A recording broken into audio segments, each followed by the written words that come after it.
Les années ont tourné, on s'est rendu compte qu'on avait 59 ans et que nos enfants ne s'intéressaient pas à cette profession parce qu'on avait mis une exploitation laitière en vente. Et on voulait vendre une exploitation laitière, on ne voulait pas vendre une exploitation à démanteler. Marc et Annabelle sont arrivés via une agence. Marc est venu 15 jours après, Marc et Annabelle, et ils ont dit ça nous intéresse. Marc ne connaissait pas les cultures, l'installation d'irrigation, enfin la routine de l'exploitation. Ils sont hollandais, Oui. donc pas du tout le même système que chez nous. Non, pas du tout. Rien à voir. Alors en lait, ils sont très très bons. En culture, ils sont un peu moins calés. Et ils n'avaient pas de culture. Ouais, dans la région où ils étaient dans le nord et que de l'herbe. Et je les accompagne. 1 an, sur le papier, 1 an. Ouais. Et puis on s'entend bien. Ils nous parlent de faire un projet de bâtiment neuf. Ouais. Faisant croître le troupeau avec un objectif de 100 vaches un jour. Et donc ils me disent, tu nous accompagnes pour faire le bâtiment. Pour faire le bâtiment neuf. Et donc on est resté. Celui où on est aujourd'hui. Le bâtiment neuf est construit. Qui a, alors donc elles sont arrivées là il y a un mois. Elles sont arrivées là il y a 3 semaines, 1 mois, oui. Tout équipé à grille tubelle, si je dis pas de bêtises. Matériel, qu'on a dit, le jet, abreuvoir, barrière de séparation.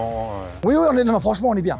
Il est très ouvert. On sent que les vaches, ça ventile forcément parce qu'il fait très très chaud. Il fait vraiment très très chaud là en ce moment. Mais on sent une ambiance saine et puis on sent qu'on est, on a chaud évidemment, mais on n'est pas non plus mourant quoi. Voilà. Comptoir des éleveurs.